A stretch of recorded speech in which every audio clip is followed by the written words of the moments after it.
ওই মুক্তিযোদ্ধা এবং মুক্তিযোদ্ধা পরিবার বা মুক্তিযোদ্ধার দিকেই তাদের বেশি মানে একটা ক্ষোভ। আমার একটা কথা নিয়ে তারা কিছু কতদিন প্রতিবাদ করলো। কী কথা বলেছিলাম আমি? আমার কথাটাকে বিকৃত করা হয়েছিল। আমি বলেছিলাম মেধা মেধা মেধা, কোটা না মেধা।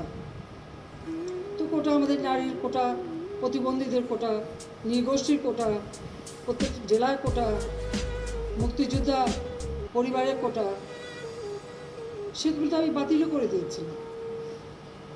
তারপরে কোটা না মেধা, মেধা না কোটা, তো কোটা মেধার মধ্যে একটা তফাতের কি আছে?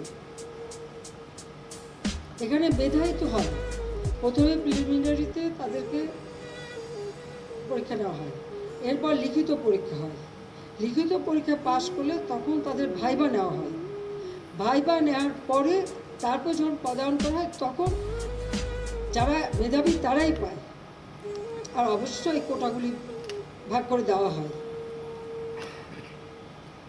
তাহলে যারা পরীক্ষা দিয়ে মেধাবী তারাই তো পাচ্ছে। সেই সূত্রে আমি বলেছিলাম যে কি মেধাবী কি শুধু মানে মুক্তিযোদ্ধা পরিবারের সন্তান সন্ততিরা কি মেধাবী না? তাহলে মেধাবী কি শুধু ওই রাজাকারের ছেলে মেয়ে? এটা বলার সাথে সাথে তাদের স্লোগান তাও কি বিকেল 4টায় আমি প্রেস কনফারেন্স করি, কয়েক ঘন্টা চলে যায়। হঠাৎ রাত্রেবেলা ওদের 11টা 11:30 দিকে দেখলাম অনেক ছেলে মেয়ে বের হয়ে আসছে, মেয়েরা হল থেকে বের হয়ে আসছে। তাদের স্লোগানটা কি?